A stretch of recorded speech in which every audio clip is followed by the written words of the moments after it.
Hello, dear students, and finally we have reached 1000. Thank you so much. आपकी help से, आपके support से we have reached 1000 subscription. So this is lecture number 7. इसमें हमने cover किया है मैक्सवेल डिस्ट्रीब्यूशन ऑफ स्पीड्स, उनके कुछ क्वेश्चंस और काफ़ी सारे इंटरेस्टिंग कॉन्सेप्ट्स और कुछ mathematical derivations. So please watch the complete lecture. इसमें मैंने सब कुछ डिफाइन किया कि what is the significance of root mean square, most probable and average velocity, सबके बारे में हमने बात की है.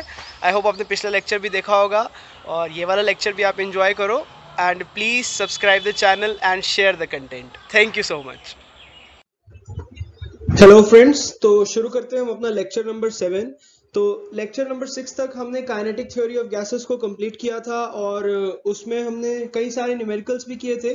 तो if you haven't seen lecture 6 yet तो प्लीज उस लेक्चर को देख लो. तो अब हम लेक्चर नंबर 7 शुरू करेंगे. लेक्चर 7 में हमें पढ़ना है मैक्सवेल डिस्ट्रीब्यूशन ऑफ स्पीड्स, यानी कि किसी भी गैसियस सिस्टम में how the speeds have been distributed, किस तरीके से स्पीड्स का डिस्ट्रीब्यूशन हुआ है, किस तरीके से अलग अलग एक मॉलिक्यूल की क्या क्या स्पीड्स हो सकती हैं, उन सब की हम बात करेंगे. लास्ट लेक्चर में मैंने लास्ट में वीडियो के एकदम लास्ट में आपको थोड़ा सा एक हिंट दिया था कि मैक्सवेल किस बारे में बात कर रहा है. उसमें मैंने आपको बताया था कि मैक्सवेल बोल्ट्जमैन डिस्ट्रीब्यूशन लॉ हमें यह बताता है कि what is the fraction of molecule having a common speed. एक तरह की स्पीड कितने फ्रैक्शन ऑफ मॉलिक्यूल की हो सकती है. उसमें हमें बहुत ज्यादा आइडिया नहीं मिला था. हमने एक ग्राफ सा देखा था उसमें किस तरीके से आया था, लेकिन हम उन सभी बातों को आज हम रिपीट करते हुए आगे चलेंगे और अपना लेक्चर नंबर 7 हम स्टार्ट करेंगे, जिसका हमारा हेडिंग है मैक्सवेल डिस्ट्रीब्यूशन ऑफ स्पीड्स. ठीक है, तो चलिए शुरू करते हैं. Alright, so without wasting any time, let's start our lecture. Let's start this topic with a statement only. तो स्टेटमेंट उसने हमें दी है कि at a particular temperature, the fraction of the molecules possessing particular velocity remain almost constant, although the individual molecules possessing a particular velocity are not the same at different intervals of time. देखो ये बात बहुत ही आसान सी है. सबसे पहले तो मैं इसका मतलब आपको 2 मिनट बाद समझाता हूँ. तो उससे पहले मैं आपको एक एनालॉजी देके इस बात को समझाना चाहता हूँ. मान के चलो कि एक क्लास है, स्टूडेंट्स हैं उसमें उसमें बहुत सारे स्टूडेंट हैं एक क्लास में. उसमें मैंने एक टेस्ट लिया, एक टेस्ट मैंने कंडक्ट किया और उसमें से ये हो गया कि उस टेस्ट को 20% बच्चों ने फेल कर दिया. मतलब 80% बच्चे पास हो गए पर 20% बच्चे उस टेस्ट में फेल हो गए. ठीक है, अगली बार मैंने एक और टेस्ट लिया, उसमें भी क्या हुआ कि 20% बच्चे फिर से फेल हो गए. लेकिन अब की बार डिफरेंस क्या है कि बच्चे तो 20% ही फेल हुए, लेकिन हमारे जो बच्चे, मतलब पहले मान लो कि जो 20% बच्चे थे वो कुछ फिक्स बच्चे थे. मतलब लेट्स से 1 2 3 4 5 6 बच्चों के नाम 1 से लेके 20 रोल नंबर तक फेल हुए थे. ठीक है, लेकिन सेकंड टाइम जब मैंने टेस्ट लिया तो उसमें 20 से लेके 40 रोल नंबर तक फेल हो गए. तो कहने का मतलब है कि फेल तो हमेशा 20% ही बच्चे हो रहे हैं, लेकिन ये जरूरी नहीं है कि जो पिछली बार फेल हुआ था वही अगली बार फेल होगा. अब आपको लग रहा होगा कि इसमें गैस की बात कहां से आ गई, क्योंकि गैस भी ऐसा ही बिहेवियर शो करती है. तो कहता है मैक्सवेल बोल्ट्जमैन ने हमें ये बताया कि at a particular temperature the fraction of molecules, यानी कि कुछ फ्रैक्शन ऑफ मॉलिक्यूल्स एक पर्टिकुलर वेलोसिटी को पोजेस करेंगे, उनकी वेलोसिटी हमेशा कांस्टेंट ही रहेगी. लेकिन जरूरी नहीं है कि वो फ्रैक्शन में जो मॉलिक्यूल्स है उनकी वेलोसिटी कांस्टेंट रहे या ना रहे. कहने का मतलब है कि मान लीजिए एक बीकर है, ये मैंने एक बीकर बनाया. लेट्स से ये मॉलिक्यूल्स हैं जो इसमें एक पर्टिकुलर वेलोसिटी से चल रहे हैं. लेट्स से ये टोटल, मैं इसको एकदम एग्जैक्ट नंबर से बता देता हूं. तो 1 2 3 4 5 6 7 8, लेट्स से 8 मॉलिक्यूल्स है इसमें. इसमें से चार मॉलिक्यूल ऐसे हैं जिनकी वेलोसिटी सेम है पहले. ठीक है, इन चारों को, जिनको मैं नाम दे रहा हूं ए बी सी डी का जो वेलोसिटी है वो सेम है.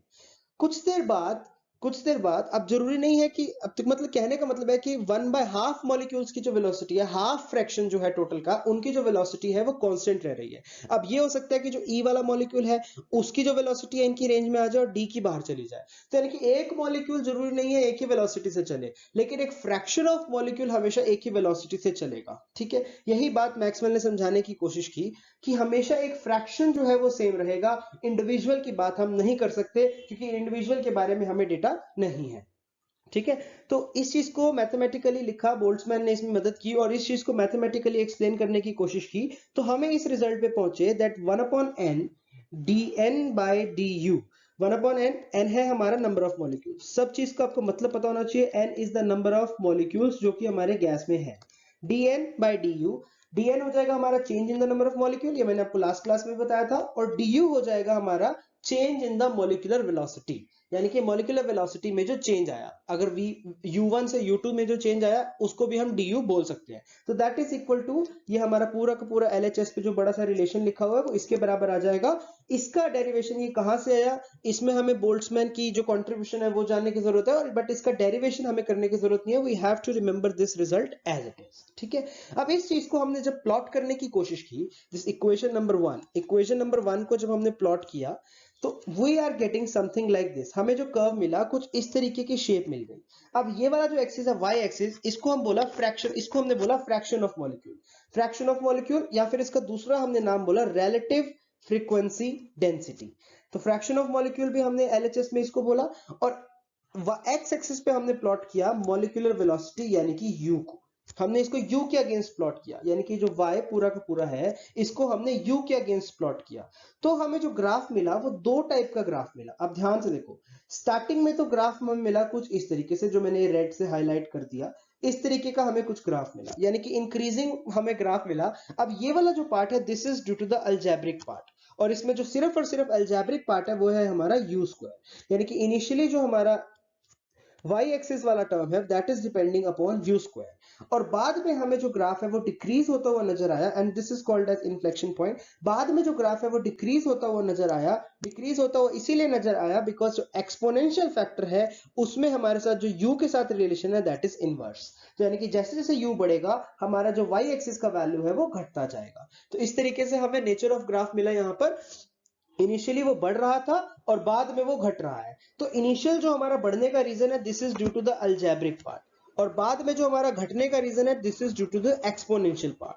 दोनों आपको रीजंस पता होना चाहिए कि ग्राफ हमारा बढ़ा क्यों, ग्राफ हमारा घटा क्यों। अब मान लीजिए इसके अंदर मैंने एक छोटा सा एरिया ले लिया जिसको हम एरिया अंडर द कर्व लेंगे। तो area under the curve basically मुझे ये बताता है, ये जो मैंने रेड से इसको हाईलाइट कर दिया, एरिया अंडर द कर्व मुझे ये बताता है कि what is the percentage of the molecules in the corresponding speed range. यानी कि अगर मैंने इस स्पीड को बोला मैंने u1, इस स्पीड को मैंने बोला u2, तो u1 से u2 के बीच में जो भी हमारे मॉलिक्यूल्स होंगे, जो भी हमारा फ्रैक्शन ऑफ मॉलिक्यूल होगा वो इस एरिया से रिप्रेजेंट हम करेंगे।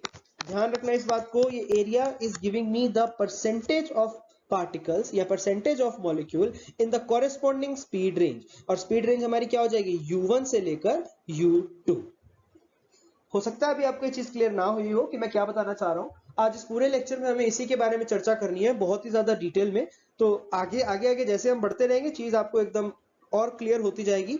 अभी के लिए बस इतनी सी बात जान लो कि हमारा जो ग्राफ का नेचर इंक्रीजिंग और जो डिक्रीजिंग आया ये क्यों आया। ठीक है, इतनी सी बात इंपॉर्टेंट है। और ये हमारी इक्वेशन है, मेन इक्वेशन, ये जिसको मैंने ब्लू पेन से हाईलाइट कर दिया, this is the main equation. इसी के बेसिस पे हम सारी बात करेंगे। ठीक है, आगे बढ़ते हैं।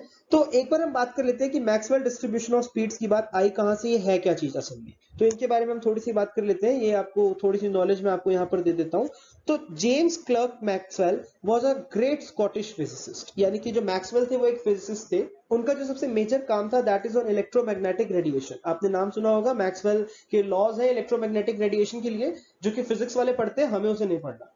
और जो लुडविग बोल्ट्जमैन है, मैक्सवेल अलग थे और बोल्ट्जमैन का पूरा नाम था Ludwig Boltzmann, was an Austrian physicist. वो एक ऑस्ट्रियन फिजिसिस्ट थे जिन्होंने क्या किया, मैक्सवेल के आइडिया को सिंप्लीफाइड किया बाय द मैथमेटिक्स। इसीलिए हम पूरे लॉ को बोलते हैं मैक्सवेल बोल्ट्जमैन, यानी कि आइडिया मैक्सवेल का था बट उसको जो सिंप्लीफिकेशन दिया, मैथमेटिकल फॉर्म दिया, वो बोल्ट्जमैन ने दिया। ठीक है, तो इसके बारे में देखो, the law is used to determine how many molecules are moving between velocities u and u plus du। तो u तो हो जाएगा मेरा u1 और u प्लस du हो जाएगा मेरा u2। यानी कि u1 से u2 के बीच में कितने मॉलिक्यूल्स घूम रहे हैं, what is the fraction of molecule between these two velocities. ये हमें आइडिया मिला, किससे मिला, फ्रैक्शन ऑफ मॉलिक्यूल्स। ये हमें आइडिया मिला किससे, मैक्सवेल बोल्ट्जमैन डिस्ट्रीब्यूशन लॉ से। उन्होंने ही पूरा लॉ बनाया, मतलब जिसको सिंप्लीफाई किया बोल्ट्जमैन ने, और आइडिया था मैक्सवेल का। और उसी लॉ के बारे में आज हमारी पूरा जो लेक्चर है वो रहने वाला है। ओके, चलिए आगे बढ़ते हैं। तो अब बात करते हैं कि ये लॉ आया क्या और इसमें है क्या क्या बातें। ठीक है, मैंने आपको ये बात तो पहले बता दी कि जो हमारी y एक्सिस है उस पे हमने प्लॉट कर रखा है फ्रैक्शन ऑफ मॉलिक्यूल्स, जिसको हमने किससे डिनोट कर रखा है, 1/n dn/du। This is the fraction. और x एक्सिस पे हमने रखी है u, यानी कि वेलोसिटी। ठीक है। अब एक बात याद रखना, द टोटल एरिया, क्योंकि यहां से लेके यहां तक ये वाला जो मेरा एरिया हो जाएगा यहां से लेके यहां तक, total area gives me the total number of molecules.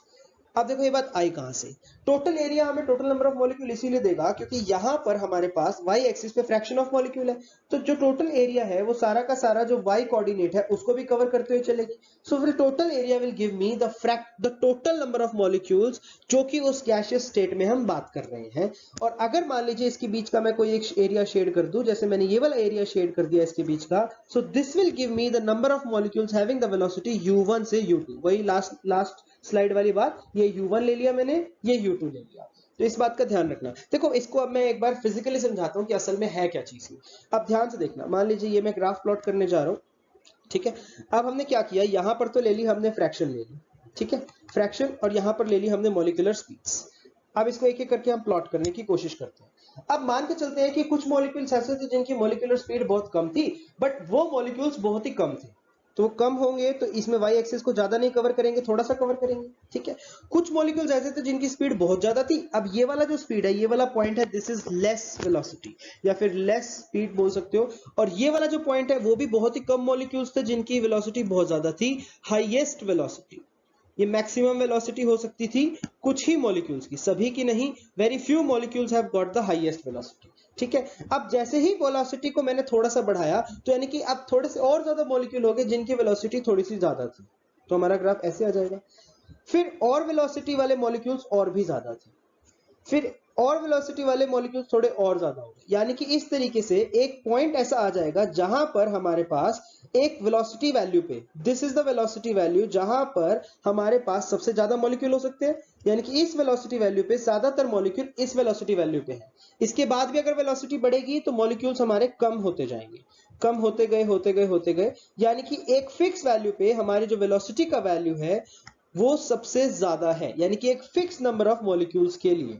तो यानी कि अगर ये अलग अलग हमारे प्लॉट्स आ गए और इसी इन सभी प्लॉट्स को अगर मैं कंबाइन करूं, तो मैंने इस तरीके से कंबाइन किया, तो जैसे ही मैंने कंबाइन किया तो हमें इस तरीके का एक ग्राफ मिल जाएगा जो कि हमारा ऊपर वाले ग्राफ से मैच खाता है। अब ये वाला जो पॉइंट है, ये वो पॉइंट है जहां पर मुझे मिला इन्फ्लेक्शन, यानी कि यहां के बाद मेरा ग्राफ का जो नेचर है वो चेंज हो गया। This is called as inflection point. और इन्फ्लेक्शन पॉइंट के साथ साथ ये वो भी पॉइंट है, उस वेलोसिटी को रिप्रेजेंट करता है जहां ऐसी वेलोसिटी तो ज्यादातर मॉलिक्यूल्स की होगी, यानी कि मोस्ट प्रोबेबल वेलोसिटी, ज्यादातर मॉलिक्यूल्स की इसी वेलोसिटी में रहने की प्रोबेबिलिटी है। इस वजह से हम इस वेलोसिटी को बोलते हैं UMP, यानी कि मोस्ट प्रोबेबल वेलोसिटी। इसको हम दूसरे नाम से जानते हैं मोस्ट, यहां भी हमने मार्क कर रखा है, this is called as most probable velocity. इसकी सबकी अभी हम डेरिवेशन करेंगे, कैसे आया, कहां से आया, इस पूरे को अभी हम डिटेल में जानेंगे।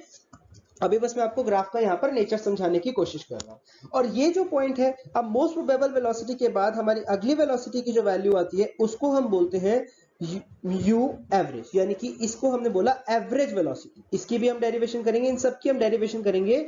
एवरेज वेलोसिटी यानी कि एवरेज वेलोसिटी हमारी वो वेलोसिटी हो जाएगी कि हमने सारे के सारे मॉलिक्यूल्स की वेलोसिटी ले ली अलग अलग वैल्यूज, और सबको हमने टोटल नंबर ऑफ मॉलिक्यूल से डिवाइड कर दिया, तो हमें मिल गई एवरेज वेलोसिटी। और एवरेज वेलोसिटी से भी ज्यादा हमारी एक वेलोसिटी होती है जिसको हम बोलते हैं रूट मीन स्क्वायर वेलोसिटी, जिसको हमने रिप्रेजेंट किया URMS। RMS का मतलब हो गया रूट मीन स्क्वायर। अब क्वेश्चन ये आता है कि जब हमने एवरेज की बात कर ही ली थी, तो फिर ये मीन लेके, रूट लेके, उसका स्क्वायर करके ये सब करने की क्या जरूरत थी?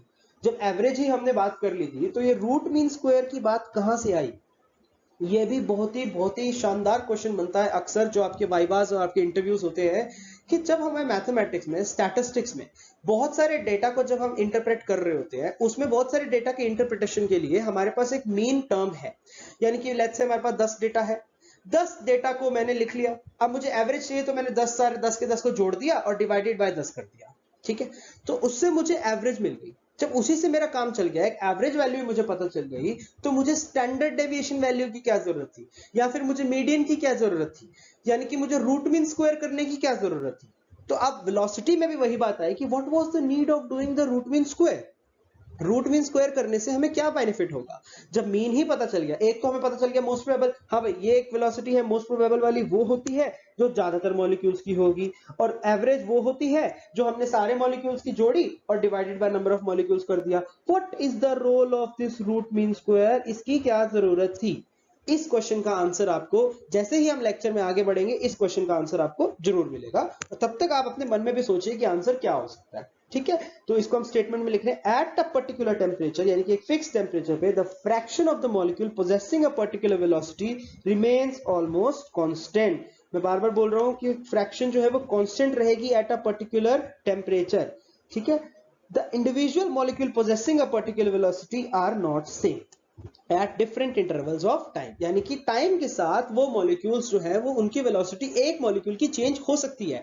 जैसे वही बात होगी, भाई क्लास में 100 बच्चे हैं, फेल तो होना है 20% में, कोई जरूरी नहीं है, लेकिन वही के वही 20% वाले बच्चे फेल हो जो पहले भी टेस्ट में, जो उससे भी पहले टेस्ट में, कोई भी 20% बच्चे फेल हो सकते हैं, लेकिन फेल जरूर 20% होंगे। इसी तरीके से फ्रैक्शन जो है वो कांस्टेंट रहेगी वेलोसिटी की, बट उसमें मॉलिक्यूल कोई भी हो सकता है, ठीक है? कोई जरूरी नहीं है कि वही वाले मेरे मॉलिक्यूल होंगे, ठीक है? चलिए हम नेक्स्ट स्लाइड में चलते हैं, उसमें आपको और समझ में आएगा कि इसमें हम क्या डिटेलिंग में जाना चाह रहे हैं। All right my dear students, चलिए अब हम आगे बढ़ते हैं। हमने देख लिया कि मैक्सवेल में प्लॉट क्या बना है, किस तरीके से प्लॉट पहले हमारा इंक्रीज हुआ, फिर हमारा डिक्रीज हुआ, कहाँ पर अलजेब्रिक फंक्शन रिस्पॉन्सिबल है, कहाँ पे एक्सपोनेंशियल फंक्शन रिस्पॉन्सिबल है, इतनी बातें हमने कर ली हैं। और आगे हम बढ़ते हैं कि what is the effect of temperature, यानी कि एक दो टेम्परेचर पे हमने मैक्सवेल डिस्ट्रीब्यूशन प्लॉट को किया, तो उस पे हमें फर्क क्या पड़ा, मतलब जो डिस्ट्रीब्यूशन का जो प्लॉट था उस पे डिफरेंस क्या आ गया। तो हमारा अगला नेक्स्ट हेडिंग हो जाएगा effect of temperature on the Maxwell distribution plot. तो अब एक बात बताओ, देखो हम जानते हैं, पहले तो इसको फिजिकली समझते हैं। मान लो दो हमारे पास कंटेनर है, दोनों ही कंटेनर में हमारे पास सेम गैसेस हमने रख दिया, एक T1 पे रखा एक T2 पे रखा, ठीक है? दो अलग अलग टेम्परेचर पे इसको हमने रख दिया। अब जैसे ही हमने अलग अलग टेम्परेचर पे इनको रखा हुआ है, तो T1 को मैंने मान लिया कि T1 is less than T2। तो अब T2 में जो मॉलिक्यूल्स हैं उनका टेम्परेचर ज्यादा, यानी कि उनकी थर्मल एनर्जी ज्यादा, थर्मल एनर्जी ज्यादा तो उनकी काइनेटिक एनर्जी ज्यादा, जिसकी वजह से उनकी जो भागने की स्पीड हो जाएगी, यानी कि ज्यादातर मॉलिक्यूल्स की जो स्पीड होगी वो ज्यादा ही होगी। तो यानी कि कुल मिला के हम ये कह सकते हैं कि इसकी UMP ज्यादा, इसकी मोस्ट प्रोबेबल वेलोसिटी ज्यादा in the case of T2। T2 के केस में मोस्ट प्रोबेबल वेलोसिटी हमारी ज्यादा हो जाएगी in comparison to the most probable velocity of T1। तो हमारा जो ग्राफ रहेगा, अब जैसे ये जो मैंने ग्राफ बना रखा है, ये जो ग्राफ है ये हो जाएगा T1 के लिए, और जो दूसरा कर्व हो जाएगा जो मोर फ्लैटेंड कर्व है, दैट इज T2। सवाल ये उठता है कि देखो, अब देखो T1 और T2 को पहले ध्यान से देखो। T1 पे जो हमारे पास म्यू की वैल्यू आई है, म्यू MP की, वो ये रही, ये जो मैंने मार्क कर दिया, जिसको मैं येलो से एनसर्कल कर दे रहा हूं। और T2 पे हमारी जो वैल्यू आई है वो उसके मुकाबले थोड़ी सी ज्यादा आई है, तो इन दोनों वैल्यूज का मैंने नाम रख दिया U1 एंड U2। अब U2 जो है that is greater then U1, क्योंकि मोस्ट प्रोबेबल वेलोसिटी ज्यादा टेम्परेचर के केस में ज्यादा हो जाएगी, ठीक है? अब सवाल ये उठता है कि ज्यादा तो हो गया, लेकिन ये T2 के केस में ये जो कर्व है ये नीचे क्यों हो गया, इस प्लॉट को नीचे क्यों होना पड़ा? तो चलिए इस चीज को मैथमेटिकली भी समझेंगे हम और फिजिकली भी। देखो, जैसे ही तुम टेम्परेचर बढ़ाओगे तो कुछ मॉलिक्यूल्स की तो स्पीड बढ़ जाएगी, लेकिन जरूरी नहीं उतने ही मॉलिक्यूल्स की स्पीड बढ़े जितने की T1 के केस में थी। तो y एक्सिस पे तो हमारे पास है नंबर ऑफ मॉलिक्यूल्स, यानी कि एक तरह से फ्रैक्शन ऑफ मॉलिक्यूल्स। तो फ्रैक्शन ऑफ मॉलिक्यूल कम हो जाएगा जब हमने टेम्परेचर को बढ़ा दिया, क्योंकि कुछ ही मॉलिक्यूल ऐसे हैं जिनका स्पीड जो है वो बहुत तेज हो गया, उनकी मोस्ट प्रोबेबल वेलोसिटी जो है अब पहले के मुकाबले ज्यादा हो गई, ठीक है? और दूसरी बात ये कि हमें एक बात ध्यान रखनी है कि अगर अब हमारा जो कर्व है वो हाइट में थोड़ा सा कम हो गया, हाइट में अगर कर्व कम हुआ तो उसको फ्लैट जो है वो ज्यादा होना पड़ेगा, उसको विड्थ में बढ़ना पड़ेगा, क्योंकि जो एरिया अंडर द कर्व है that has to remain constant. क्योंकि आपको मैं पहले भी बता चुका हूं, जो एरिया अंडर द कर्व है वो क्या बताता है? Number of total molecules. देखो, टेम्परेचर बढ़ाने से कभी भी मॉलिक्यूल्स चेंज नहीं हो सकते, तो area has to remain constant. And अगर मैंने हाइट कम कर दी है तो I have to increase the width of the graph, जिसकी वजह से एरिया जो है वो बराबर का बराबर रहे। तो मैं लिख सकता हूं at higher temperature, at high temperature height decreases, जो हमारी हाइट हो जाएगी वो कम हो जाएगी कर्व की, और विड्थ जो है यानी कि जो इसकी चौड़ाई है width increases, and area remains same, area is same, चाहे मैं टेम्परेचर को बढ़ाऊं चाहे घटाऊं, area under the curve change नहीं होगा, इस बात का आप खास ध्यान रखेंगे। तो यहां पर हमने लिखा भी है कि mu MP increases with the increase in temperature, जैसे ही आप टेम्परेचर को इंक्रीज करोगे जो म्यू एमपी है वो इंक्रीज हो जाएगा। ओके, अब फिर से हमने यहां पर एक बार उसी चीज को दोहराया, मैंने उसको दोबारा लिखा है, तो इस चीज को ध्यान से देखो। बस इसकी अब की बार मैंने डिफरेंस क्या किया, मैंने अब की बार यहां पे स्मॉल एम ले लिया। Small M is the mass of a molecule, not a molar mass, mass of a molecule. जब हम एक मॉलिक्यूल की बात कर रहे हैं तो हम आर की जगह केबी का इस्तेमाल करेंगे, यानी कि गैस कांस्टेंट की जगह Boltzmann constant. This KB is Boltzmann constant, इसके बारे में हमने लास्ट लेक्चर में भी चर्चा की थी, याद रखना इस बात को, बोल्ट्जमैन कांस्टेंट। ठीक है, तो जब हम एक मॉलिक्यूल की बात हो रही है तो हम बोल्ट्जमैन कांस्टेंट की बात करते हैं। यहां पर देखो मैंने सब चीज का डेफिनेशन दिया है, dn/n is the fraction of the molecules with the velocity u to u plus du, m जो हो जाएगा that is mass of molecule, kb is Boltzmann constant, and t is the absolute temperature. जिस भी temperature पे हम बात कर रहे हैं t का भी देखो, क्योंकि पूरी इसमें जिसको मैं ये ब्लू से अभी मार्क कर रहा हूं, इस पूरे में हमारे पास टेम्परेचर का भी कुछ ना कुछ कंट्रीब्यूशन है। जैसे ही, क्योंकि देखो अब जो dn/n है, अगर मैं इसमें कंट्रीब्यूशन देखूं तो यहां पर भी this is inversely proportional to 1/t, यानी कि डायरेक्टली प्रोपोर्शनल टू 1/t और इनवर्सली प्रोपोर्शनल टू t, यानी कि टेम्परेचर अगर बढ़ेगा तो हमारा y एक्सिस का वैल्यू कम होगा। तो मैथमेटिकली भी आप इस बात को समझ सकते हो कि हमारा जो ये कर्व है उसका हाइट कम क्यों हो गया, जब हमारा टेम्परेचर जो था वो ज्यादा था। तो ध्यान रखेंगे इस बात को, बहुत इंपॉर्टेंट बात है। चलिए आगे चलते हैं। नेक्स्ट हम देखेंगे कि हमने इस सारे चीज से हमने क्या क्या कंक्लूजन निकाला। We have to deal with the conclusion of this. What is the conclusion? तो कंक्लूजन कि फ्रैक्शन ऑफ द मॉलिक्यूल्स, जो भी हम मॉलिक्यूल्स की फ्रैक्शन की बात कर रहे हैं, having speeds between you sorry इसको ऐसे नहीं, between you and u plus du depends directly on the mass and inversely on the temperature। क्योंकि अगर आप इक्वेशंस को बार बार देखोगे तो हमारे पास जो फ्रैक्शन आती थी 1/n dn/du, ये हमेशा हमेशा इसी तरीके से होती थी। 4 पाई का एक फैक्टर होता था, उसके बाद इसका, चलिए 4 पाई के फैक्टर की हमें जरूरत नहीं है, यानी कि अगर मैं इसकी प्रोपोर्शनैलिटी लिखूं तो वो हमेशा डायरेक्टली प्रोपोर्शनल टू आ रही है मास की, जो भी मास होगा, और साथ ही साथ ये जो फ्रैक्शन है this is coming out to be inversely proportional to the temperature. दोनों ही चीजें बीच में वेरी कर रही हैं। आप दोबारा से, अब हम इसी इक्वेशन को, अब हमने लास्ट स्लाइड में भी देखा, सेम इक्वेशन में हमने ये बात रियलाइज की। Okay, du depends directly on temperature and inversely on मास। देखो बिल्कुल उल्टी बात हो गई। अब du की बात करें तो du किस तरीके से डिपेंडेंस हो रही है, कहता है कि du जो है वो टेम्परेचर से डायरेक्ट डिपेंडेंस है, क्योंकि देखो du भी डिनोमिनेटर में, टेम्परेचर भी डिनोमिनेटर में, so du is directly proportional to temperature, यानी कि टेम्परेचर जितना ज्यादा होगा चेंज इन द स्पीड उतना ही ज्यादा हो जाएगा। ध्यान रखना इस बात का। तो du is directly proportional to temperature, और अगर टेम्परेचर के डायरेक्टली प्रोपोर्शनल है तो du is inversely proportional to mass, यानी कि मास जितना ज्यादा वेलोसिटी उतनी ही कम होती जाएगी, यानी कि उनकी जो वैल्यू है वेलोसिटीज की वो कम होती रहेंगी। ओके, ठीक है। तो और थर्ड पॉइंट हमने यहां पे रियलाइज किया कि the total area, third point में देखो क्या रियलाइज किया, the total area under the curve T1, जो कर्व के अंदर T1 के अंदर एरिया था, that is equal to the total area under the curve T2। देखो एरिया की बात जब भी आएगी तो यानी कि हम नंबर ऑफ गैसियस मॉलिक्यूल्स की बात कर रहे हैं, यानी कि कैपिटल N की बात चल रही है। Area under the curve, area under the curve, area under the curve की बात हो रही है, तो यानी कि हम किसकी बात कर रहे हैं, capital N, number of molecules. ठीक है, और fourth statement, the molecules having either very low और very high velocities are less in number, यानी कि ऐसे मॉलिक्यूल्स, क्योंकि देखो ग्राफ भी देखो, आप ग्राफ भी अगर आप देखेंगे तो ग्राफ कुछ इस तरीके का ग्राफ बनता है, तो यानी कि ऐसे मॉलिक्यूल जिनकी वेलोसिटी या तो बहुत ही कम हो या बहुत ही ज्यादा हो, उनकी देखो y एक्सिस की वैल्यू, y एक्सिस के कॉरेस्पॉन्डिंग वैल्यूज बहुत ही कम हो जाती है। तो इससे साफ साफ पता चलता है कि मॉलिक्यूल्स हैविंग वेरी हाई और very low velocities are less in number, वो मॉलिक्यूल्स हमारे बहुत ही कम हो जाएंगे, और जो मोस्ट प्रोबेबल वेलोसिटी वाले मॉलिक्यूल्स हैं वो सबसे ज्यादा है। क्योंकि तभी तो उस वेलोसिटी का नाम मोस्ट प्रोबेबल है कि भाई ऐसे वेलोसिटी तो ज्यादातर मॉलिक्यूल्स की होगी, उसी को हमने बोल दिया most probable velocity. I hope अब कंक्लूजन से थोड़ी सी चीजें ज्यादा क्लियर हो रही होंगी कि हम किस बारे में बात कर रहे हैं, what are we talking about, क्या सिग्निफिकेंस है चीजों का। अभी आगे बढ़ेंगे तो और भी आपको समझ में आता रहेगा कि क्या पर्पस था मीन का, रूट मीन का और मोस्ट प्रोबेबल का। चलिए आगे बढ़ते हैं, ठीक है। अब यहां पर एक क्वेश्चन आ गया हमारे सामने, बहुत ही बढ़िया क्वेश्चन है। इस क्वेश्चन को जरा ध्यान से देखेंगे और इसको करने की कोशिश करेंगे। तो क्वेश्चन कहता है which of the following statement is incorrect. ध्यान से सुनना, हमें इनकरेक्ट स्टेटमेंट के बारे में बताना है कि कौन सी स्टेटमेंट इनमें से सही नहीं है। तो इसमें से हमें गलत स्टेटमेंट छांटनी है। For the two graphs at two different temperature for the same gas, यानी कि सेम गैस की बात हो रही है, बस दो अलग अलग टेम्परेचर पे बात कर रखी है।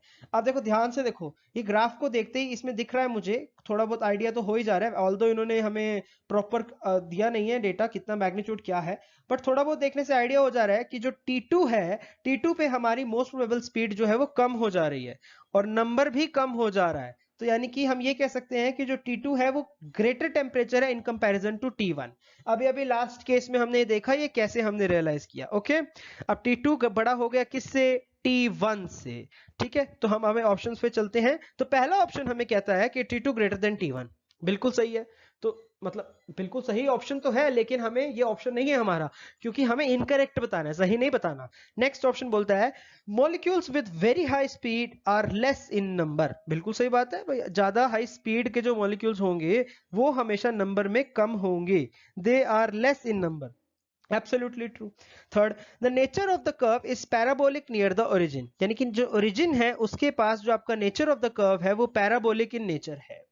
अब ये हुई ना बढ़िया क्वेश्चन, ये हुआ एक बढ़िया स्टेटमेंट। अब आपको अगर ये आप बता पाओगे, सिर्फ लेक्चर नंबर 1 के बेसिस पे बता पाओगे कि कैसे पता लगाएंगे कि कर्व पैराबोलिक होगा या क्या होगा, व्हाटएवर। चलिए मैं आपको एक बार रिवाइज करवा देता हूं चीज को यहाँ पे फटाफट से। जब हमने अभी स्टार्टिंग के स्लाइड में यहाँ पे कर्व बनाया था तो मैंने ये कहा था कि जो इंक्रीजिंग पार्ट है इसके लिए हमारा कौन सा फंक्शन रिस्पॉन्सिबल है, कौन सा है रिस्पॉन्सिबल, एग्जैक्टली अल्जेब्रिक, यानी कि इसके लिए मेरा अल्जेब्रिक फंक्शन रिस्पॉन्सिबल था। और ये जो डिक्रीजिंग पार्ट है, ये डिक्रीजिंग जो मैंने ब्लू से दिखा दिया, इसके लिए कौन सा फंक्शन रिस्पॉन्सिबल था, यस एग्जैक्टली एक्सपोनेंशियल। तो हमें ओरिजिन की बात चल रही है, तो यानी कि हमें पहले वाले फंक्शन की बात करनी है, हमें एक्सपोनेंशियल से कोई मतलब नहीं है। तो क्यों ना हम एक बार हम अलजेब्रिक को देख ले। तो इसके लिए हमें इक्वेशन देखनी पड़ेगी। तो अलजेब्रिक वाला पार्ट उसमें था u स्क्वायर, यानी कि 1/n dn by du is directly proportional to क्या, u स्क्वायर, यानी कि पावर कितनी आ गई, पावर आ गई 2, u की पावर 2, x की पावर 2, और जब पावर 2 आ जाए, पावर 2 आ जाए तो क्या हमारा जो नेचर ऑफ द ग्राफ हो जाता है, that is parabolic in nature. अब देखो ये स्टेटमेंट सही है। अगर वो देखो कुछ भी बोल सकता था, तो ये भी बोल सकता था कि the nature of the graph is linear near the origin. देखने में लगता है कि लीनियर जैसा है, पर लीनियर है नहीं। लीनियर तब होता जब वहां पर u की पावर 1 होती, बट हम जानते हैं कि ग्राफ में u की पावर 2 से डीलिंग हो रही है, that is why the nature of the curve is parabolic in nature. Very important statement. Third की बात करें, third question, sorry option D के पढ़ते हैं। डी में देखते क्या लिखा है, बोलता है कि area under the curve B is more than the area under the curve A. आप बताओ क्या स्टेटमेंट सही हो सकती है, बिल्कुल गलत है। तो यानी कि this is the incorrect option, क्योंकि भाई एरिया तो सेम ही रहेगा, area is same, area is same. कब तक सेम, कब तक सेम एरिया रहेगा हमारा। अब ये मत सोचने लग जाना कि टेम्परेचर हमने बदल दिया तो एरिया तो बदलना चाहिए, नो। क्योंकि जो एरिया है वो किस पे डिपेंड करता है, area is same till number of molecule is same, number of molecule is same. क्योंकि जो एरिया है वो सिर्फ और सिर्फ मॉलिक्यूल पे डिपेंड करता है और किसी भी चीज पे डिपेंड नहीं करता है। इस बात को गांठ बांध लीजिए, क्योंकि इस तरीके के सवाल एग्जाम में वो पूछता है। चलिए आगे बढ़ते हैं। तो नेक्स्ट हमसे एक और बेहतरीन सवाल इन्होंने पूछा है, इस सवाल को भी हम यहीं के यहीं निपटाएंगे। तो देखिए क्वेश्चन में क्या बोलता है कि अ gaseous mixture contains N2 HgO2 H2, यानी कि nitrogen, helium, oxygen and hydrogen. अब सबका एक बार हम यहाँ पे मॉलिक्यूलर मास लिख लेते हैं, कितना कितना। N2 की बात करें तो कितना आ गया 28, और He की बात करें तो कितना आ जाएगा 4, O2 की बात करें 32 और H2 की बात करें तो 2। ये सब इसके हो गए मॉलिक्यूलर मासेस, ठीक है। मासेस हो गए गैस एट 423 केल्विन, यानी कि ये हमें टेम्परेचर का वैल्यू दे दिया कि टेम्परेचर इज 423 केल्विन, इसको ध्यान में रखेंगे। Assign the name of each gas in the below average, मतलब इसके जो भी हमारे पास एक कर्व्स बने हुए हैं, इसके हमें बताना है कि कौन सा कर्व किसके लिए है। चलिए अब हम अपनी पुरानी कंडीशंस को याद करते हैं। हमें पता है कि 1/n dn/du मास से कैसे वेरी करता है। मास का फैक्टर देखो आपको अच्छा वाला पता है कि मास का फैक्टर कैसे वेरी करता है, डायरेक्टली प्रोपोर्शनल टू मास। अब जिसका मास ज्यादा उसकी नंबर ऑफ मॉलिक्यूल्स ज्यादा और उसकी मोस्ट प्रोबेबल वेलोसिटी कम। अब ये जो देखो सारी वैल्यूज मोस्ट प्रोबेबल वेलोसिटीज की हैं, ये भी और ये भी, जितनी भी मैंने रेड से मार्क करी है, these all are most probable velocities, लेकिन अलग अलग मॉलिक्यूल के लिए। तो पहला मॉलिक्यूल जिसकी मोस्ट प्रोबेबल वेलोसिटी कम हो जाएगी और फ्रैक्शन सबसे ज्यादा होगी, वो वही होगा जिसकी जो मास है वो सबसे ज्यादा होगा। तो इनमें से सबसे ज्यादा मास किसका हो जाएगा, सबसे ज्यादा मास हो जाएगा O2, अगला हो जाएगा हमारा N2, N2 के बाद नेक्स्ट हो जाएगा He, और सबसे स्मॉल हमारे लिए किसके लिए हो जाएगा, हाइड्रोजन। तो कुल मिला के जो ध्यान में रखने की बात है वो सिर्फ इतनी सी है कि हमें इस बात का ध्यान रखना है कि मास से जो आपका फ्रैक्शन है that is direct proportionality. You have to consider क्या, ये तो है ही है, डायरेक्ट प्रोपोर्शनैलिटी हमें यहां पर लेनी है, डायरेक्टली प्रोपोर्शनल, ठीक है। तो उसी के बेसिस पे हमने यहां पर इस ग्राफ को बांटा, O2 को सबसे ज्यादा, फिर N2, फिर He, फिर H2, ठीक है ना। इस हिसाब से आप फ्रैक्शन ऑफ मॉलिक्यूल्स के हिसाब से अपनी गैसेस के लिए अलग अलग कर्व्स को बता सकते हो, ठीक है। इस तरीके के आसान से क्वेश्चन आते हैं एग्जाम में। चलो आगे देखो, तो हम बढ़ते हैं आगे। तो अब हम बात करेंगे अलग अलग स्पीड्स की। तो जब से मैं बोल रहा हूं मोस्ट, इससे हमें अलग अलग स्पीड पता चली क्या। अब हम बात करेंगे कि स्पीड्स कौन कौन सी स्पीड्स हैं और इनका क्या क्या सिग्निफिकेंस है, कहां से आई, क्यों आई। अब हम इनकी सारी मैथमेटिकल डेरिवेशन करेंगे और आज का लेक्चर हमारा अब टोटली सिर्फ मैक्सवेल की जो स्पीड्स की वैल्यू आई थी उस पे बेस्ड है। हम मैक्सवेल डिस्ट्रीब्यूशन जो इक्वेशन थी उसका इस्तेमाल करके स्पीड्स को निकालेंगे, लेकिन उससे पहले मैं सबकी एक बार आपको डेफिनेशन सिखाऊंगा। तो हमें बात करनी आरएमएस, आरएमएस मतलब root mean square, average and most probable speeds, या velocity is a better word क्योंकि हम वेलोसिटी की बात करते हैं यहाँ पे, ठीक है ना। Most probable, RMS, most probable, RMS और एवरेज, ठीक है। इन सब की हम बात यहां पर करेंगे। सबसे पहले हम शुरू करते हैं अपनी रूट मीन स्क्वायर स्पीड से। देखो रूट मीन स्क्वायर का मतलब क्या होता है, नाम से ही क्लियर है, रूट एक तो होना चाहिए, रूट होना चाहिए, एक मीन होनी चाहिए और एक स्क्वायर होना चाहिए, ठीक है। तो सबसे पहले रूट मीन स्क्वायर का क्या मतलब होता है कि जितनी भी आप देखो मीन क्या होता है। सबसे पहले अगर हम मीन की बात करें तो मीन का क्या मतलब है, मीन का मतलब है कि U1 plus U2 plus U3, मतलब जितनी भी है डिवाइडेड बाय टोटल नंबर, यानी कि टोटल नंबर ऑफ मॉलिक्यूल्स, तो इसको तो हम बोलते हैं मीन। लेकिन अब यहां पे मेरे को बोला है रूट मीन स्क्वायर, यानी कि अब आपको मीन तो लेनी है लेकिन पहले इन स्पीड्स का स्क्वायर कर दो। पहले क्या कर दो, स्क्वायर कर दो। अगर हम पहले से ही स्क्वायर कर देंगे तो यानी कि U1 square plus U2 square plus U3 square divided by n, और पूरी को क्योंकि आप ऑलरेडी स्क्वायर कर चुके हो तो इसीलिए पूरी को डिवाइड कर दो बाय अंडर रूट। तो ये जो मेरे को वैल्यू निकल के आई, ये जो मेरे पास निकल के आया है, देखो मैंने ऊपर भी लिखा है, ये जो फैक्टर निकल के आया कि under root of U1 square plus U2 square up till कहां तक, इसको कहां तक हमें करना है, इसको हमें करना है UN स्क्वायर तक, यानी कि जितना भी n है हमारा वहां तक हम इसको लेके चलेंगे, तो वहां तक हम इसको करेंगे। यहाँ पे कैपिटल एन ले लो क्योंकि हम नंबर ऑफ मॉलिक्यूल्स की बात कर रहे हैं, this should be capital N, okay. तो ये इस चीज को हमने बोला रूट मीन स्क्वायर। इसकी जरूरत क्यों पड़ी, देखो लेक्चर को कंप्लीट देखो तभी मैं बताऊंगा कि इसकी जरूरत क्या पड़ी, जरूरत क्यों इसकी नीड थी। मीन से भी तो काम चल जा रहा था भाई, तो तुम्हें रूट मीन क्यों लेना पड़ा। जैसे मैथमेटिकल डेटा में हमें जब मीन से एवरेज से काम चल जाता है तो ये वेरिएंस, स्टैंडर्ड डेविएशन, ये सब लेने की क्या जरूरत थी, मतलब कोई पॉइंट होगा ना, ऐसे अननेसेसरी तो कोई चीज को लेते नहीं है। चलो उस पॉइंट को हम देखेंगे, सीखेंगे, आगे बढ़ेंगे, ओके। लेकिन उससे पहले इसका एक्सप्रेशन यहां पर देख लीजिए। अभी हम इस एक्सप्रेशन को डेराइव भी करेंगे, बट सबसे पहले एक्सप्रेशन देख लो होता क्या है और यहीं के यहीं इसको याद कर लो। मैं पहले बता रहा हूं डेरिवेशन पे डिपेंड नहीं करोगे फिजिकल केमिस्ट्री में, समझ लो, समझाऊंगा मैं तुम्हें पूरा, बट अंत में यही एडवाइस दूंगा कि याद करो। याद करना इज बेस्ट प्रैक्टिस, क्योंकि वहां पर डेरिवेशन करने का समय नहीं मिलेगा तुम्हें। जिसको याद होगा वो न्यूमेरिकल करेगा, वही नंबर पा जाएगा, बाकी वहां मुंह देखता रह जाएगा।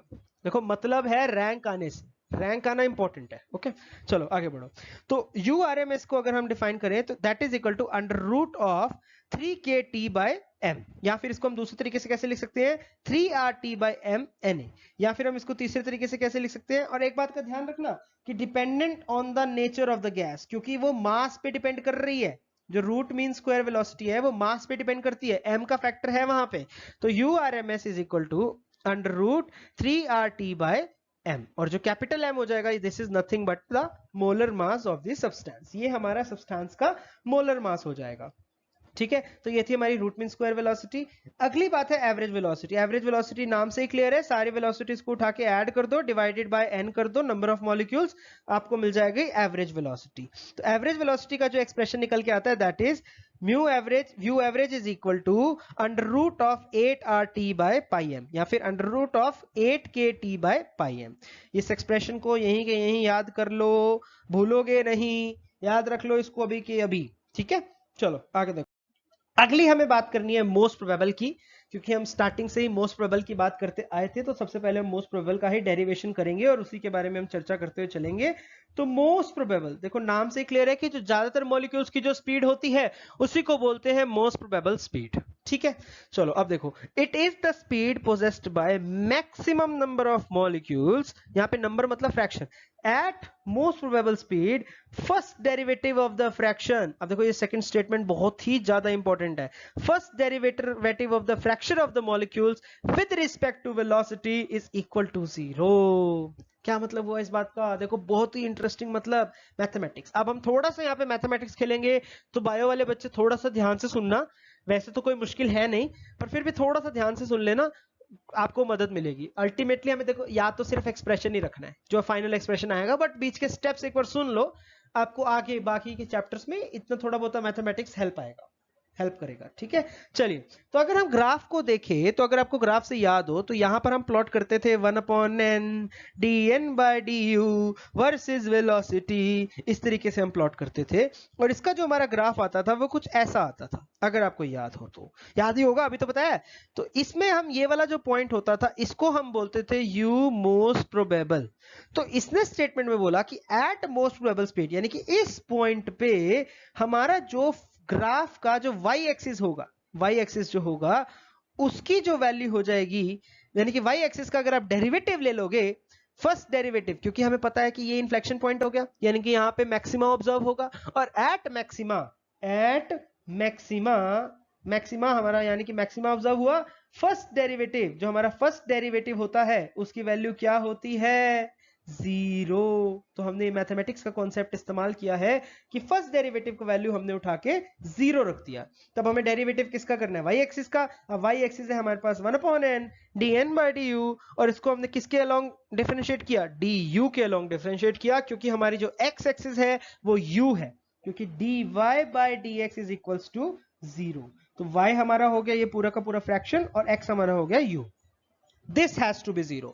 तो चलिए, इसी के साथ हमारी एक छोटी सी डेरिवेशन यहीं पे शुरू हो जाती है, अभी की अभी कंप्लीट हो जाएगी। उस डेरिवेशन को एक बार जरा कान खोल के सुन लो, बहुत ही आसान है, देखो जरा।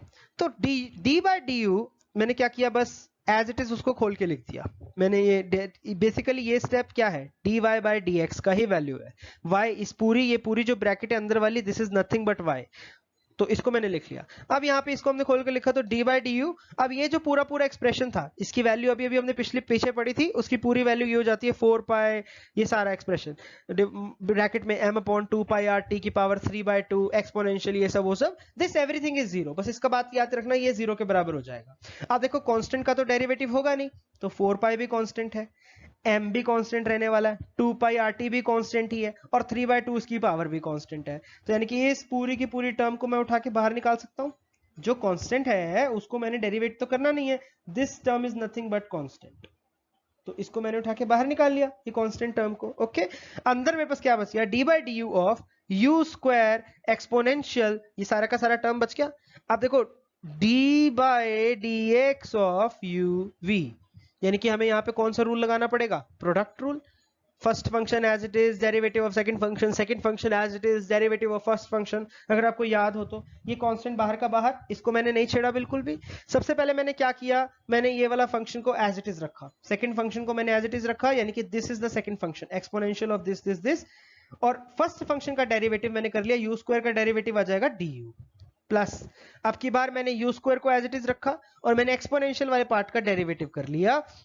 डेरिवेटिव आई एम श्योर आपको करना आता होगा, नहीं आता है तो प्लीज मुझे अलग से बता दो। मैं एक क्लास सिर्फ और सिर्फ आपको डेरिवेटिव कैसे लेते हैं, डिफरेंशिएशन कैसे करते हैं वो मैं आपको सिखा दूंगा। कैलकुलस की हम एक अलग से क्लास ले लेंगे, बट अभी के लिए मैं उसको पूरे डिटेल में नहीं बता रहा हूं क्योंकि बहुत ही सिंपल सा स्टेप है। ठीक है, चलो आगे बढ़ो।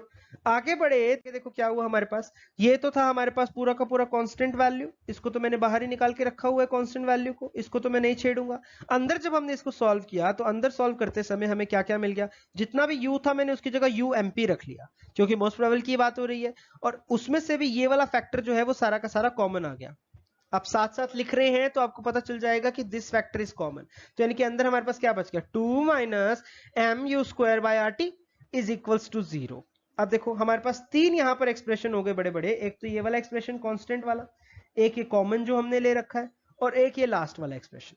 अब इसमें हमें सबको देखो, इनमें से कोई एक चीज जीरो होनी चाहिए। अब देखते हैं कि क्या जीरो हो सकता है। अब ये चीज तो जीरो हो नहीं सकती है, this can not be equal to zero. क्यों नहीं जीरो के बराबर हो सकती है, because mass can not be zero. और अगर हम सेकंड वाले की बात करें तो ये भी जीरो नहीं हो सकता है, this is also not zero ना, क्योंकि this can not be equal to zero. Again same reason, यहां पर टेम्परेचर का भी फैक्टर है और बाकी सब चीजें भी हैं, बट ये वाला एक्सप्रेशन हमारा जीरो हो सकता है।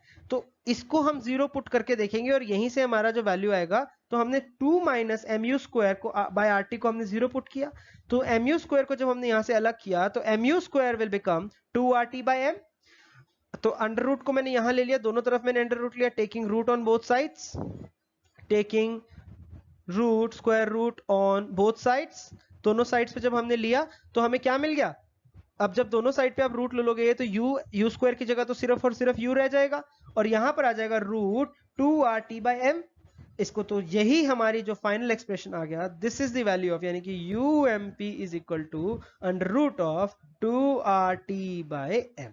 या फिर अगर हम ये तो हमारा किसके लिए होगा, मोल के लिए। अगर हम एक मॉलिक्यूल के लिए लिख रहे हैं तो हम उसको ऐसे भी लिख सकते हैं, फॉर, मतलब ये भी वही वैल्यू हो जाएगी, बस यहां पर हमारा डिफरेंस ये आ जाएगा कि अब की बार हमने यहां पर M को यूज किया और K को यूज किया। कैपिटल R और कैपिटल M की जगह हमने स्मॉल k और स्मॉल m यूज किया, मतलब वही है, बस एवोगैड्रो नंबर से डिवाइड कर दो, अपने आप तुम्हारा ये वाला एक्सप्रेशन आ जाएगा। ठीक है, तो ये चीज मैंने आपको पहले भी बताई है, उसी के अकॉर्डिंग हमने इसको लिख लिया। ओके, तो कुल मिला के हम यहाँ पर ये लिख सकते हैं कि अब देखो इसी चीज का अगर हम ग्राफ प्लॉट करने चले तो ग्राफ हमने पहले ही भी देखा था कि मोस्ट प्रोबेबल वेलोसिटी जो ये वाली वैल्यू निकल के आई, this is nothing but under root of 2RT by M। ये जो वैल्यू होती है ये असल में 2RT बाय M के बराबर होती है, और इसी वैल्यू को हम बोलते हैं मोस्ट प्रोबेबल वेलोसिटी। इस बात का प्लीज आप ध्यान रखेंगे क्योंकि बहुत इंपॉर्टेंट बात है। ठीक है, चलिए आगे बढ़ते हैं। अब कुल मिला के हम ये कह सकते हैं कि जो हमारी जो एवरेज स्पीड आई, क्योंकि एवरेज स्पीड का भी हमने एक्सप्रेशन अभी आपको दिया था, average speed is equal to 0.291 into URMS, क्योंकि सबके लिए हमारे पास एक्सप्रेशन है, और मोस्ट प्रोबेबल स्पीड जो हो जाएगी दैट इज 0.817 इंटू URMS। तो यानी कि कुल मिला के ये पता चला कि जो URMS होती है वो सबसे बड़ी होगी, वो कुल मिला के सबसे बड़ी हो जाएगी, यानी कि जो URMS था, URMS का वैल्यू कितना था, 3RT by M। This is the value of URMS। U average का वैल्यू कितना था, एवरेज का वैल्यू था 8RT बाय पाई M, और जो U मोस्ट प्रोबेबल का वैल्यू था, मोस्ट प्रोबेबल का वैल्यू कितना था हमारे पास, 2RT बाय M। ठीक है, ये तीन वैल्यू होगी। अब देखो इसको याद कैसे रखोगे, ये क्या RAM, RAM, राम के फॉर्म में इसको याद रखोगे, R सबसे बड़ा, फिर A और फिर M। R से हमारे पास क्या हो जाएगा, R is RMS, A is average, और M क्या हो जाएगा हमारे पास, M इज मोस्ट प्रोबेबल। ठीक है, इस चीज का ध्यान रखना है, कोई भी डिफिकल्ट बात नहीं है, बस इसको एज इट इज याद रखो। ठीक है, चलिए आगे बढ़ते हैं। अब हम डेरिवेशन कर लेते हैं एवरेज वेलोसिटी की भी।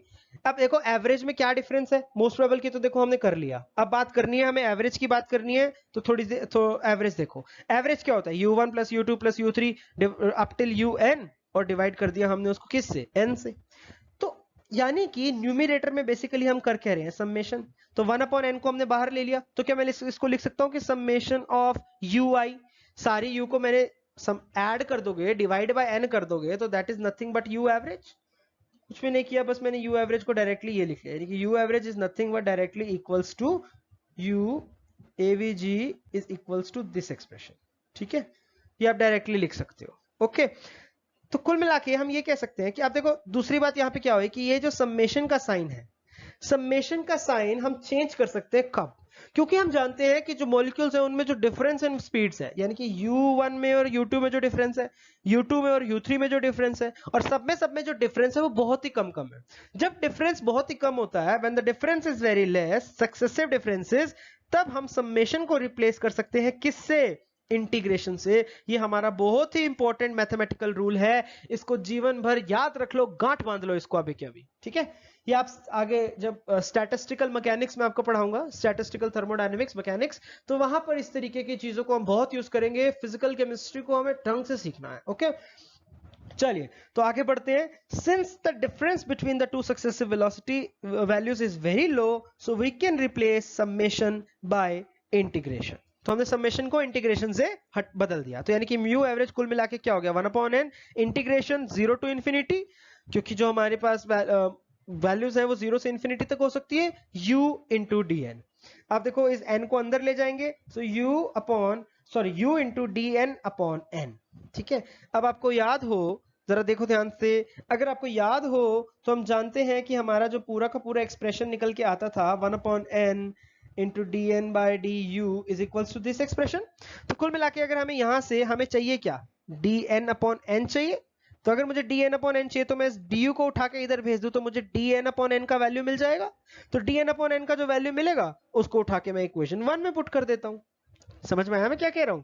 इस इक्वेशन में जो मेन इक्वेशन थी हमारे पास, this is the main equation. ठीक है, इस मेन इक्वेशन में we need the value of D N upon N. D N upon N का वैल्यू चाहिए, तो उठा के जो डी यू वाला वैल्यू है उसको आरएचएस में कन्वर्ट, आरएचएस में भेज दो, तो यानी कि हमें डी एन अपॉन एन की वैल्यू मिल गई, और फिर उसको उठा के पुट कर दो इक्वेशन 1 में। तो वही हमने करना है जो बोला है। चलिए देखते हैं फिर। तो dn अपॉन n, तो सबसे पहले हमें एक्सप्रेशन निकल के आ गया, ये वाला एक्सप्रेशन निकल के आ गया, इसमें ये du हमने जो उठा के वो वाला है जो हमने उसको उधर पटका था। तो अब ये जो इक्वेशन 2 है इसको हम 1 में सब्स्टिट्यूट करेंगे। इक्वेशन 1 क्या थी हमारी, u average is equals to summation integration of u into D N upon N, यानी कि हमें ये जो डी एन अपॉन एन है इसके अंदर ये वाला वैल्यू जो है वो उठा के पुट करना है। बस यही काम हमें यहाँ पे करना है। तो इसको शुरू करते हैं। तो u average is equals to ये वाला u एज इट इज, जो ये पहले वाला u है, और उसके बाद में ये वाला पूरा एक्सप्रेशन हमारा हो जाएगा dn अपॉन n के लिए। समझ में आया आपको? dn अपॉन n के लिए हमारा ये पूरा एक्सप्रेशन हो गया। तो अब इसमें से देखो कि जो कांस्टेंट है उसको उठा के बाहर निकालो, तो ये वाला जो टर्म है यहां से लेके यहां तक ये कांस्टेंट आ जाएगा। तो ये कांस्टेंट को मैंने बाहर निकाला, u को मल्टीप्लाई करेंगे u स्क्वायर के साथ, तो that will become u cube. ये u क्यूब आ गया, और ये हो गया मेरे पास एक एक्सपोनेंशियल वाला पार्ट। अब इसको हम ऐसे सॉल्व नहीं कर सकते, इसमें हम थोड़ी सी यहाँ पर सब्स्टिट्यूशन करेंगे, क्योंकि एक्सपोनेंशियल के अंदर हमारे पास बहुत बड़ा टर्म है। तो सब्स्टिट्यूट कर लिया हमने, mu स्क्वायर बाय 2rt को मैंने x स्क्वायर से सब्स्टिट्यूट कर दिया, तो u स्क्वायर क्या आ जाएगा, 2rtm bye into x square.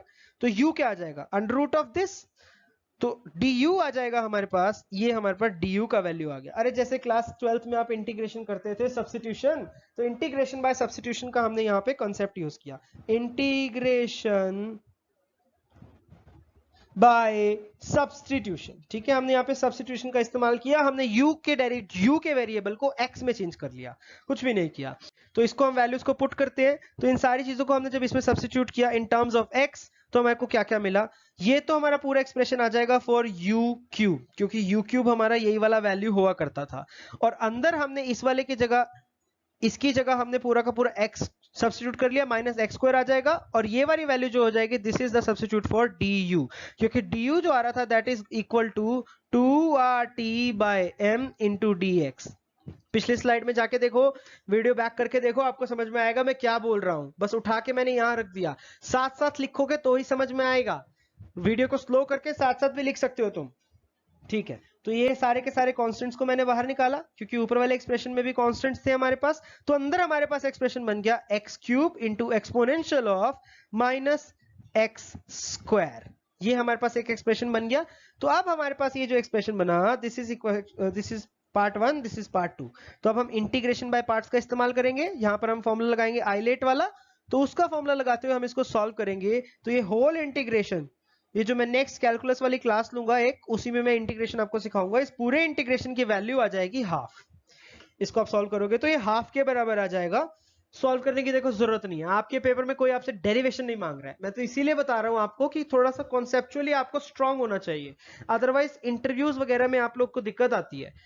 Interviews और देने पड़ सकते हैं आगे, चाहे पीएचडी करोगे या फिर तुम आईसर्स में एडमिशन अप्लाई करोगे तो इंटरव्यूज तो देना पड़ेगा। ओके, तो यहां से हमने इसको सॉल्व किया तो हमें कुल मिला के जो हमें एक्सप्रेशन मिला दैट इज 8RT/πm या फिर 8KT/π इस बार इसमें काटा पेटी करी है और कुछ भी नहीं किया है, तो आप अपने आप इसको सॉल्व सिंप्लीफाई यहां से लेके यहां तक के जो स्टेप है सिंप्लीफाई बाय योरसेल्फ, वैसे तो पूरा है, वीडियो को पॉज करके खुद करके देखना। सिंप्लीफाई बाय योरसेल्फ, खुद से सिंप्लीफाई, किसी भी किताब में आपको सिंप्लीफाइड फॉर्म में नहीं मिलेगा, मैंने वीडियो में करके दिया है आपको, पर आप खुद भी करके देखना, खुद भी करके, जो बच्चे जिनके बच्चे के पास मैथ्स है वो तो खुद करके देखना, जिन्होंने 12वीं तक मैथ्स किया है उनके लिए कोई बड़ी बात नहीं होनी चाहिए। ठीक है, चलो आगे। तो ये थी हमारे पास अब तक मोस्ट प्रोबेबल हमने कर लिया और एवरेज कर लिया। अब बात करनी है हमें लास्ट यानी कि रूट मीन स्क्वायर, और आज का हमारा सबसे बड़ा सवाल वाई आरएमएस, क्यों जरूरत थी भैया आरएमएस की, क्या ऐसी तकलीफ थी आरएमएस जो हमें बार बार दे रही थी। तो सबसे पहले आरएमएस को डिफाइन करेंगे, उसका एक छोटा सा डेरिवेशन करेंगे, चीजें अपने आप ही सुलझ के सामने आने लगेंगी, एक एक करके हमें क्लियर होता जाएगा। ओके, तो चलिए शुरू करते हैं। तो you RMS is u1 square plus u2 square u3 square up till un square divided by n। ठीक है, ये तो हो गया हमारे पास रूट मीन स्क्वायर। और अगर मीन स्क्वायर की बात करनी है तो रूट हटा दो, मतलब पहले रूट हटा दो, बाद में अगर रूट मीन स्क्वायर चाहिए तो फिर आगे रूट लगा लेना। मतलब सिर्फ मीन स्क्वायर में और रूट मीन स्क्वायर में एक रूट का ही तो फर्क है, तो हमने रूट को पहले हटा दिया ताकि हमारी कैलकुलेशन थोड़ी सी आसान हो जाए, वरना एक और हाफ पावर को लेके साथ साथ चलना पड़ेगा, उसको हम लास्ट में ही लगा लेंगे। ठीक है ना, तो इसको हमने देखा तो 1/n को बाहर ले लिया। अब की बार डिफरेंस क्या है, पहली बार हम जब पिछला हम एवरेज कर रहे थे तो यहां पर u1 plus u2 plus u3 था, लेकिन अब u1 square plus u2 square plus u3 square यानी कि स्क्वायर यानी कि पावर का डिफरेंस आ गया, तो अंदर बस मेरे को ui स्क्वायर लिख लेना है और यहां पर अंदर u स्क्वायर इंटू dn लिख लेना है।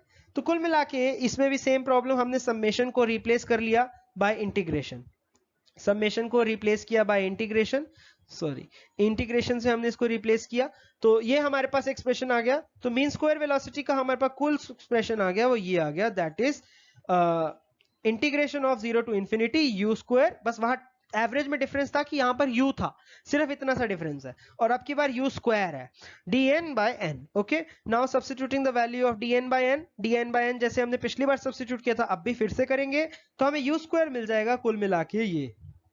ठीक है, तो फिर से ऑन इंटीग्रेशन जब हम इसको सॉल्व करेंगे तो इंटीग्रेशन पे सॉल्व करने पे हमें जो u स्क्वायर की वैल्यू मिलेगी दैट विल बी, अब u स्क्वायर क्या था, mean square, this is mean square, u square का जो वैल्यू मिला दैट इज 3RT/m।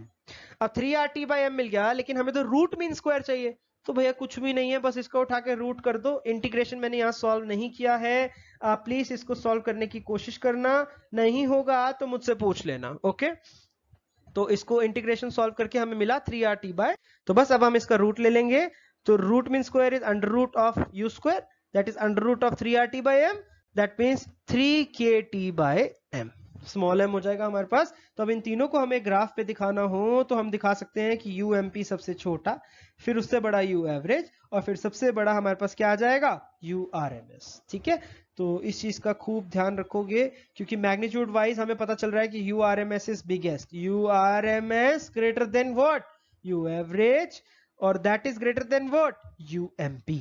ध्यान रखना इस बात का, ये तीनों के तीनों वैल्यूज को फिर से मैंने रिपीट लिखा हुआ है, and this is the question of JAM 2020 I guess, नहीं 20 या फिर 19, आई डोंट रिमेंबर, आप देख लेना एक बार जाके। उन्होंने as it is ratio based question पूछा था कि अगर हम मान लीजिए हमने सेम गैस ली है तो उसमें URMS का वैल्यू हो जाएगा 1.732, मतलब रेशो जो हो जाएगा, अगर हम बाकी सारे, क्योंकि M तो सेम ही रहेगा, T भी सेम ही रहेगा, R भी सेम ही रहेगा, बाकी सब चीजें ही चेंज हो रही है ना, एक में 2 है, एक में 8/π है और एक में 3 है, तो इन चीजों का जब हमने रेशो लिया तो हमें रेशो मिला 1.414 रेशो 1.592 रेशो 1.732, तो ये हमें मिल गए रेशो के वैल्यूज, और ये सब हमारे पास फ्रैक्शंस हो गई। तो इस देखो, इस ग्राफ से भी हमें पता चल रहा है ज्यादातर मॉलिक्यूल्स के पास जो स्पीड है वो MP है, फिर कुछ के पास एवरेज है, और फिर सबसे कम मॉलिक्यूल्स की जो स्पीड है वो URMS होती है।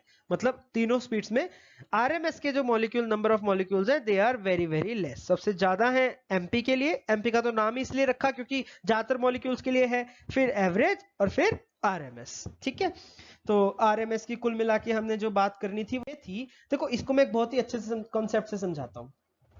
मान लो एक बात सोचो, ठीक है, मान लो आपके पास एक सिस्टम है, मतलब गैसियस सिस्टम ही ले लिया मैंने, इसको हम इस तरीके से समझते हैं। अब कुछ मॉलिक्यूल, क्योंकि हम वेलोसिटी की बात कर रहे हैं, और वेलोसिटी जो होती है, वेलोसिटी की अगर मैं बात करूं तो वेलोसिटी जो होती है that is a vector quantity, यानी कि magnitude as well as direction, और ऑपोजिट डायरेक्शन को मैं नेगेटिव साइन से रिप्रेजेंट करूंगा। मान लो एक मॉलिक्यूल था, ये मैंने बना भी रखा डायग्राम, उसकी जो वेलोसिटी थी वो 10 मीटर पर सेकेंड, दूसरा मॉलिक्यूल उसकी वेलोसिटी -10 मीटर पर सेकेंड।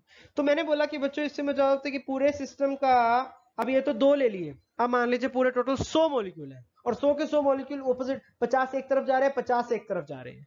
तो कुल मिला के मैं ये बोलूंगा कि बेटा एवरेज लेके बताओ कितना हुआ, तो आप मुझे एवरेज कितना दे दोगे? 0। अब 0 का तो ये मतलब हुआ कि मॉलिक्यूल मूव ही नहीं कर रहा है। आपको मेरी बात समझ में आ रही है कि नहीं? बट क्या ये रियलिटी है? This is not the reality. हमें 0 इसीलिए लग रहा है बिकॉज ऑपोजिट डायरेक्शन में मूव कर रहा है और बराबर बराबर मूव कर रहा है, इसीलिए इट सीम्स लाइक 0, यानी कि ऐसा प्रतीत हो रहा है कि 0 है, पर क्या ये रियलिटी है? No, this is not the reality, not real, this is not real. But अगर मैं उसी समय आपको कहूं कि चलो बेटा आपको एवरेज से बात नहीं बन रही है, तो why don't you calculate root mean square? तो आप रूट मीन स्क्वायर एक बार कैलकुलेट करो। हाँ, तो कर देते हैं। अब हमें रूट मीन स्क्वायर का फॉर्मूला भी आता है, दिस इज इक्वल टू क्या? u1 square plus u2 square divided by n। अब n यहाँ पे क्या हो जाएगा? 2 ही हो जाएगा, क्योंकि दो ही मॉलिक्यूल्स की बात हो रही है। तो इसी फॉर्मूला को जब हमने अप्लाई किया तो हमें क्या मिला? 10 का स्क्वायर प्लस -10 का स्क्वायर अब डिवाइडेड बाय 2। तो इसको जब हमने सॉल्व किया तो अंडर रूट ऑफ 100, यानी कि हमें वैल्यू क्या मिली? 10 मीटर पर सेकेंड।